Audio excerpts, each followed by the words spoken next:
We came to run up a bag today. Yes, yes, we came to run up a bag today. Yo, what is going on YouTube? It is Karma Speaks back with another video. I'm in a new location. I'm in Los Angeles. We are doing phenomenal. Reason why I'm here actually is because my lady happens to be an actress and she booked a role out here in LA. So we out here for a couple of days, living it up, having a good time. I'm still working. Don't think I'm not. I'm still working, but we in the telly having a good time. So I wanted to, make a couple videos while I'm out here and while she's doing her thing. I want to talk about budgeting, money, everything in your 20s, right?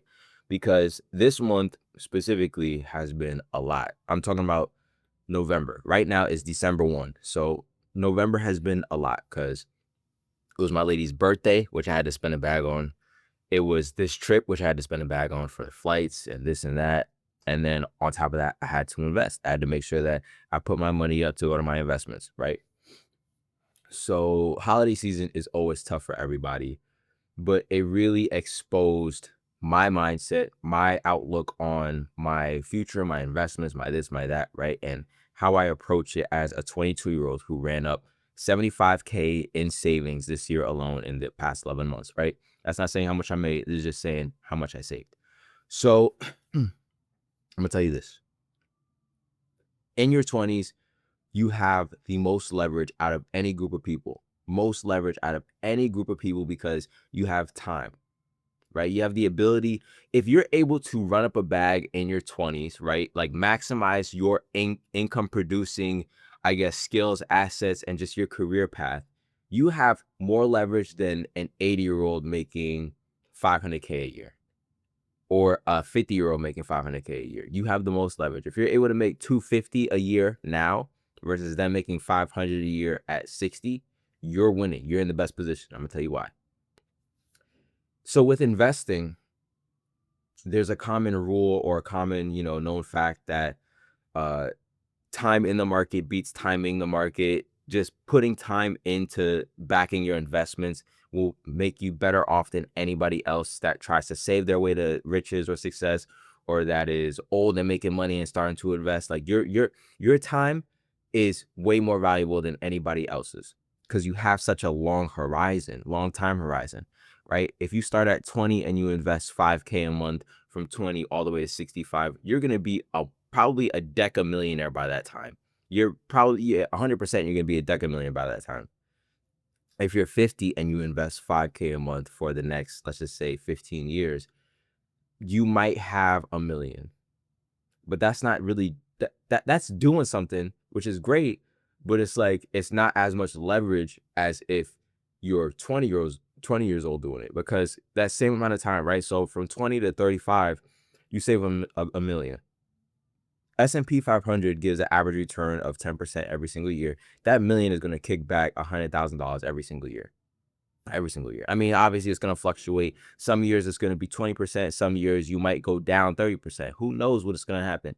But on average, over a time horizon of about 10 to 20 years, it'll give you a kickback of $100,000 if you got $1 million in that stock portfolio. That's one. Two, you got time to pivot in every single direction. You could do whatever you want. If you're young, you literally have the freedom to do whatever you want. The reason why I go so hard and I work so hard and I make money my focus is because once you reach a certain age, your focus isn't on you anymore. It now transfers to your wife. It transfers to your kids. It transfers to your parents that you got to take care of on a daily basis, right? Like right around like 30 to 40 years old, all that stuff sets in and you're now no longer the priority of your own life.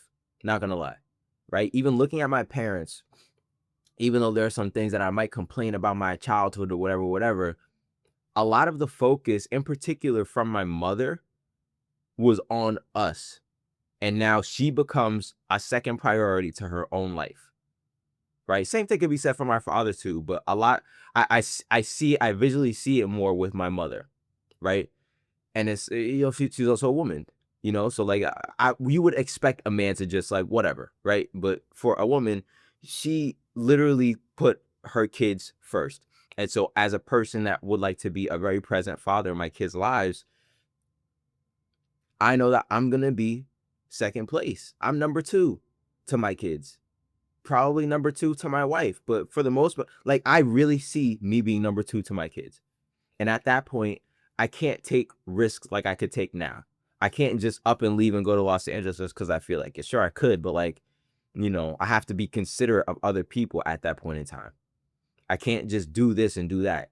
So in your 20s, now is the time to secure everything that you could possibly secure so that when you're in your 30s and your 40s and you got these other responsibilities, you're able to take care of business efficiently and effectively, right? I've been saving this $100,000 just so that my financial future is secure. Meaning, if I invest that 100K and I just leave it, I don't even look at it. I don't look at it. I go F off for the next 10 years. That 100K is probably going to turn into at least 250 or maybe close to 300,000 just by sitting there. I don't have to look at it because I don't need the money. I don't need the money right now. Like, what do I need it for? For a car? For my own place? I don't need it. So the point is, I throw the 100K away. I throw it into an investment. I throw it into anything that returns money. And I don't look at it. It's not mine.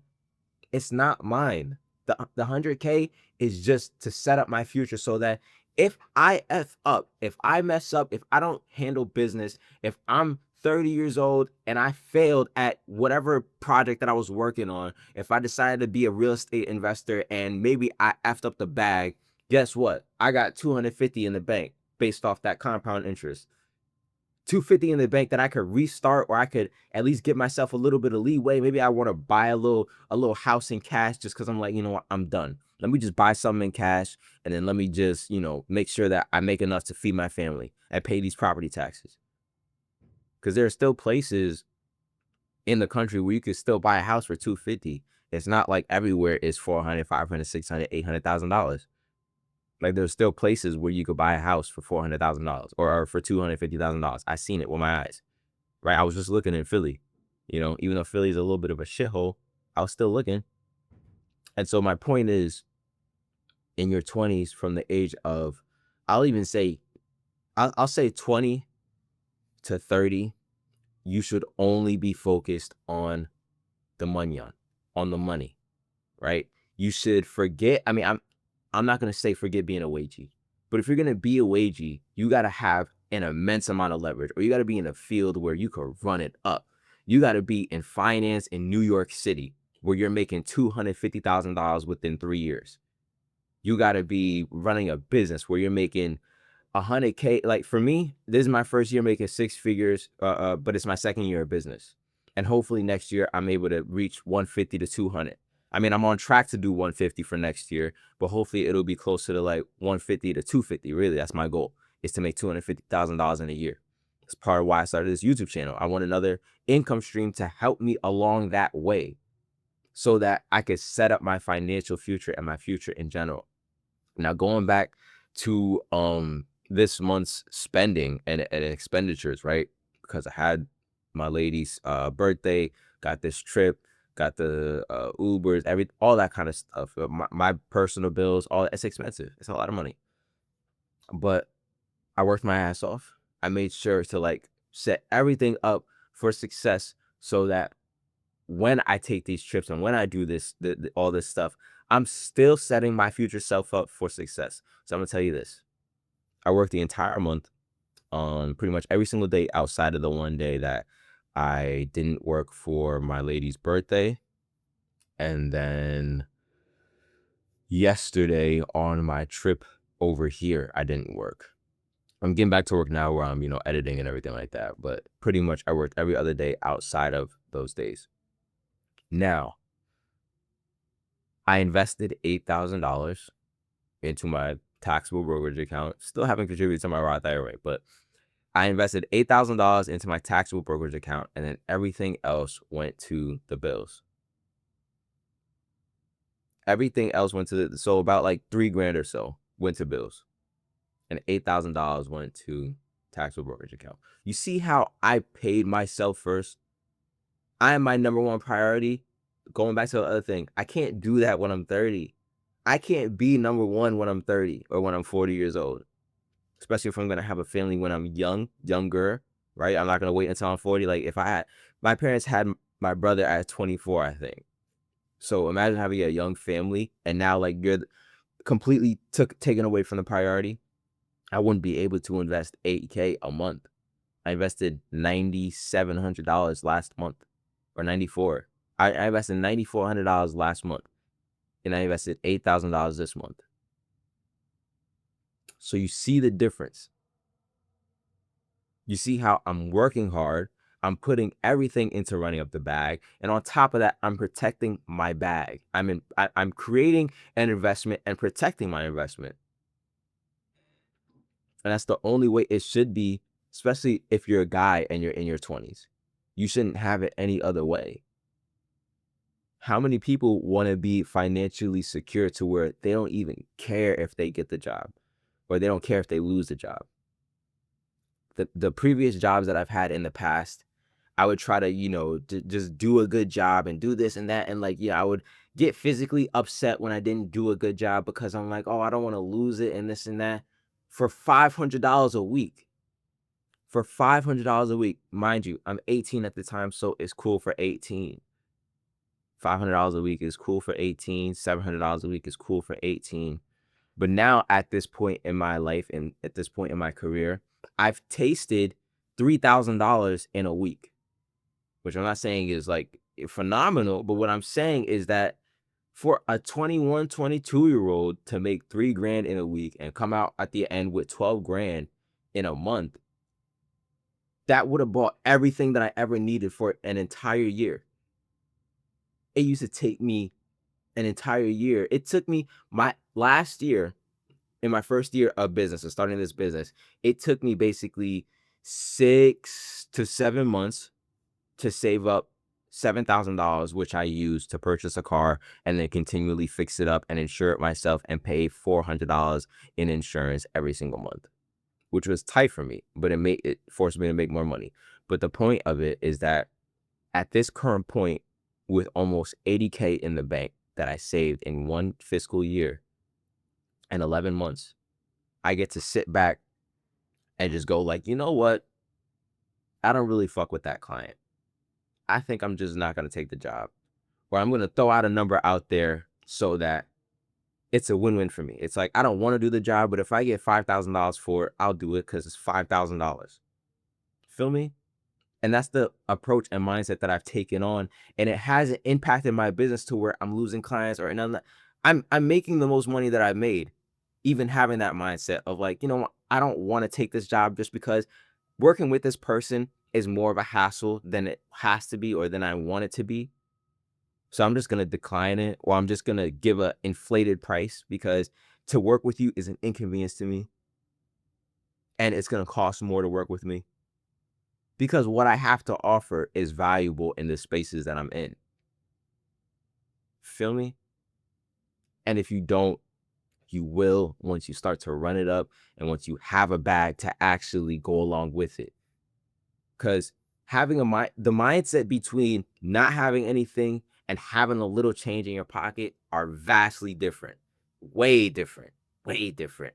Yo, if I looked at myself last year versus now, we would have way different outlooks and way different ways of walking around.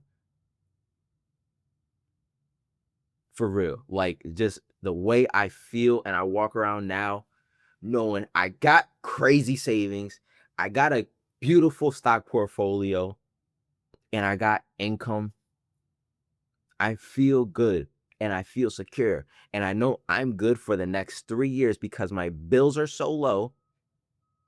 I know how to budget and I still live like I'm broke. This is the most lavish thing that I've done all year is take this trip and it's still within the United States.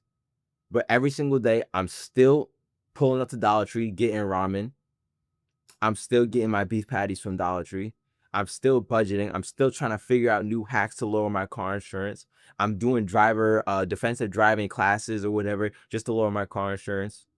I purchased my car, the one that I drive, because it gave me the lowest car insurance rate with the cheapest lease payment because it's a tax write-off. I live like I'm broke while running up a bag. And you know what that does for me? I'm good for the next 3 years. If I didn't make no money whatsoever, I'm good for the next 3 years.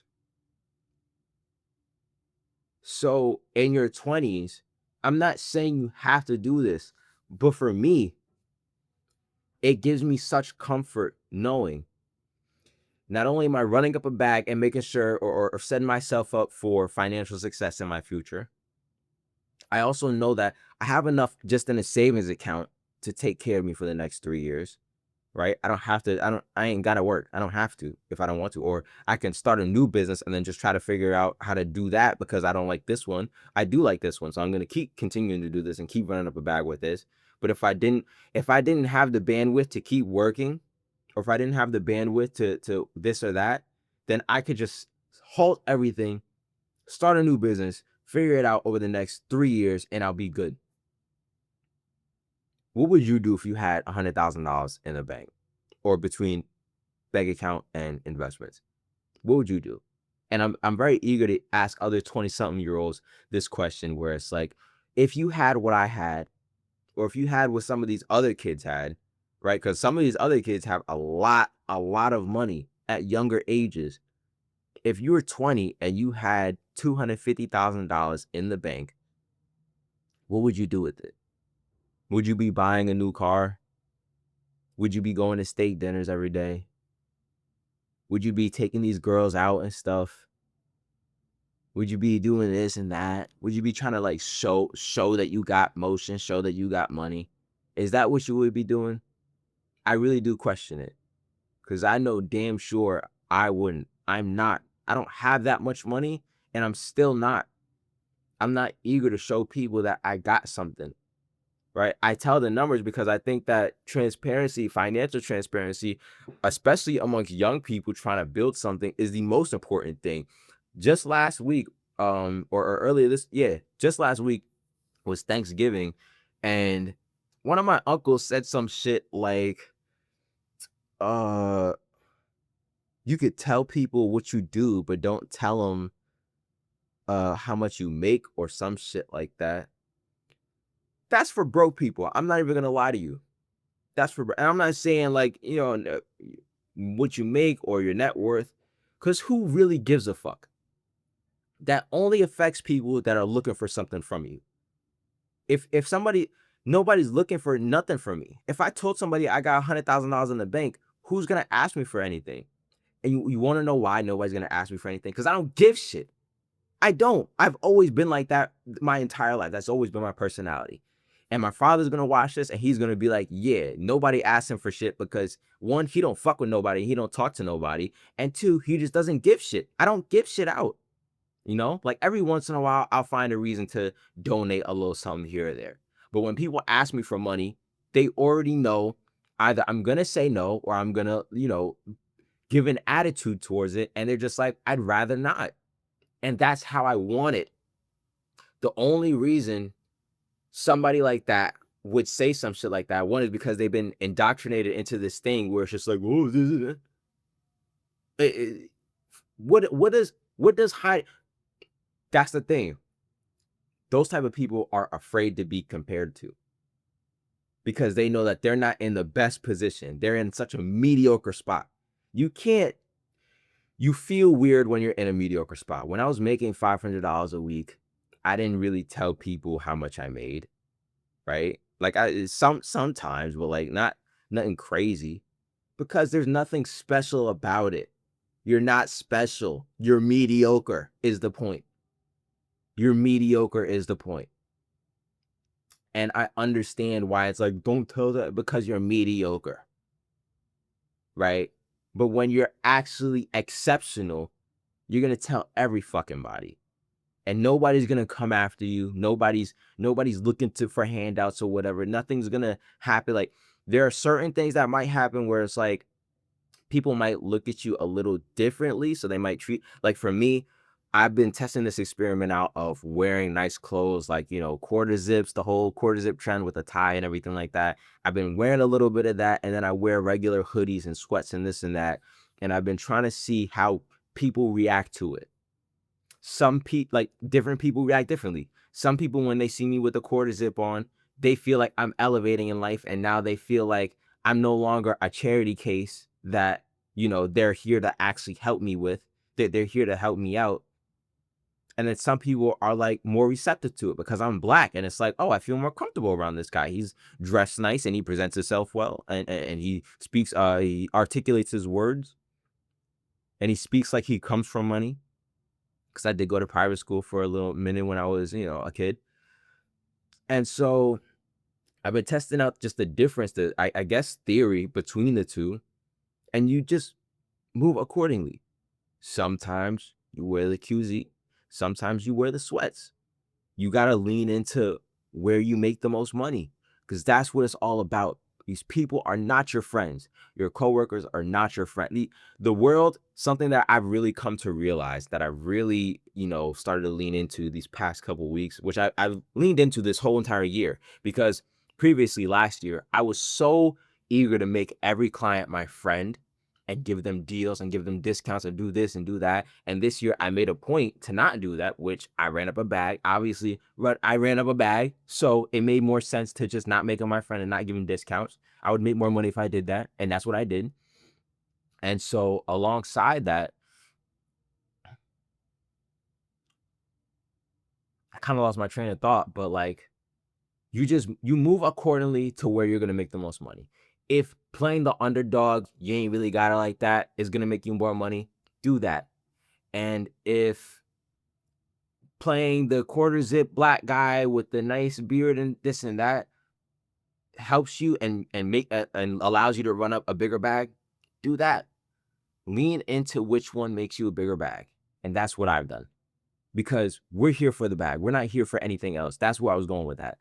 Is your only job in your 20s is just to run up a bag. You're going to come across so many people. You're going to make so many connections. And a lot of the best connections are not even going to be through work. Some of them are going to be through work, but there's always a certain level of just transactionality, I guess would be the word, between making friends in work. The clients that I guess I would say I'm cooler with are ones that pay me. I don't give anything other than the product that I, serve them with.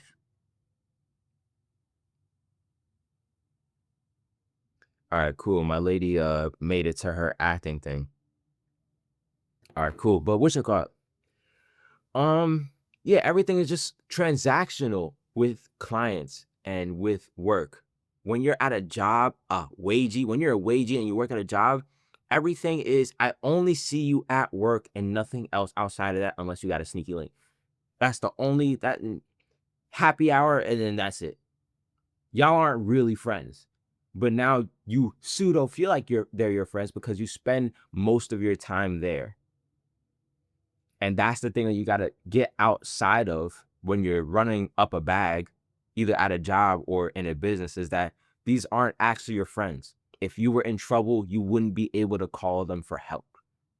My best friend, I would call him in an instant. My top 3 people I would call to help me if I was in a situation would be my best friend, my lady, and my dad. My mom don't drive and she just got surgery. My brother don't drive and he ain't got no money. My lady don't got no money either, but she would find a way because she is in love with me. My best friend, who knows what he got, but the point is, I trust him to come get me if I'm in a situation. And then my dad is my dad. He'd fucking break the world for me. So like, of course I'm going to call him.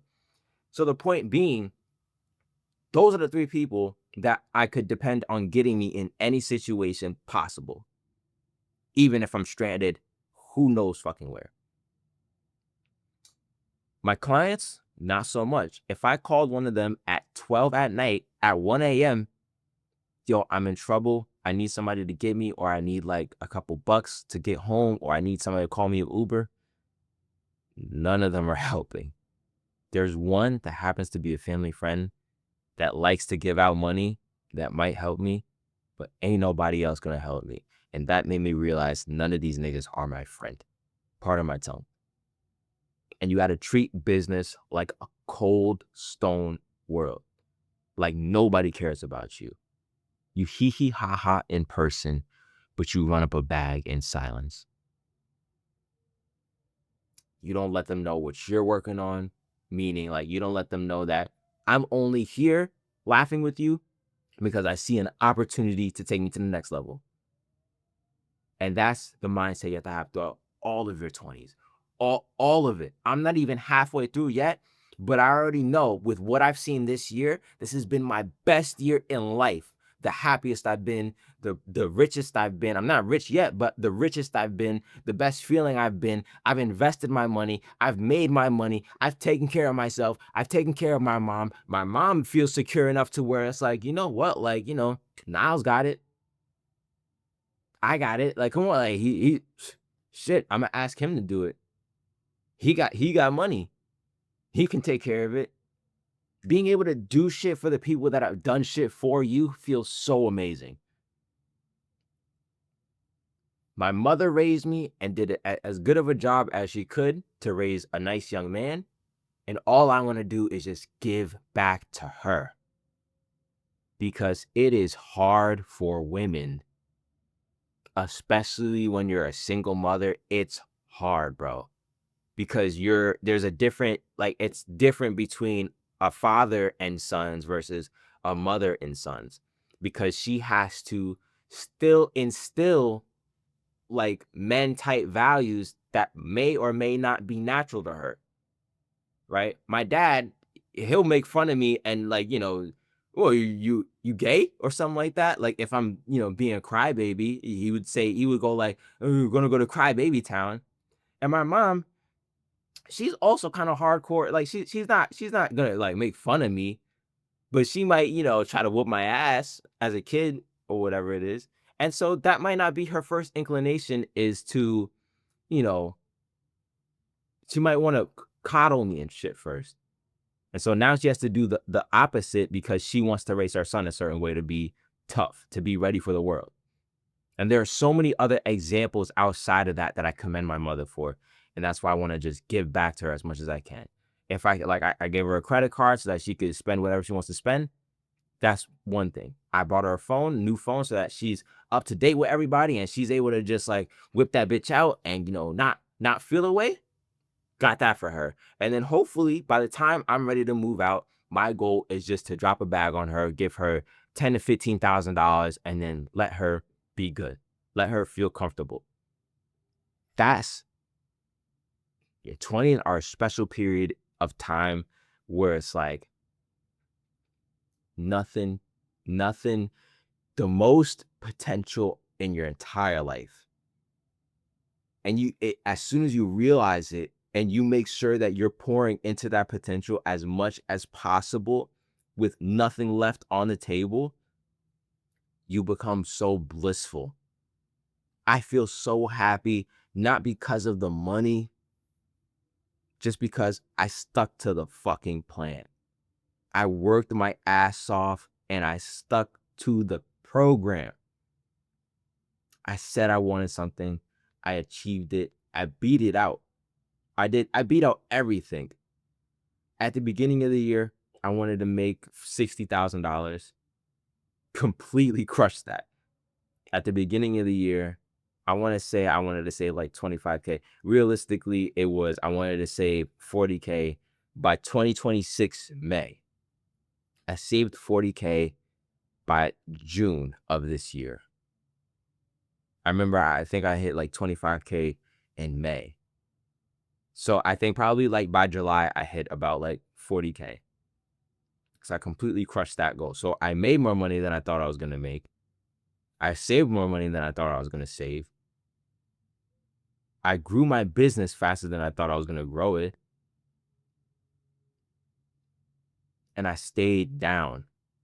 There's a saying or quote that I heard that has stuck with me for this entire year. Stay small enough, long enough, you'll be big enough soon enough. And it puts a smile on my face every single time that I say it and then I hear it, because that's exactly what I've done. I've stayed small enough, long enough, and I will be big enough soon enough.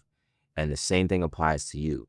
If you just stay down, even when you're making $100,000, $200,000, $300,000 a year, if you stay down for that time period, you will be so up, bro. You will be so up without anything to consider. You ain't got to consider nothing else. because you stayed down for long enough. I'm gonna leave it at that because this video is kind of getting long, but I really do appreciate anybody that watched this. If you watched the whole thing, man, 2026 is gonna be nasty for you too, man. I know it. 2026, I'm excited for it because this year's been so blessed. And I just know if I just keep doing and applying the principles that I do right now, it's next year, it's only gonna go up. That's it. Appreciate anybody that watched this. Peace.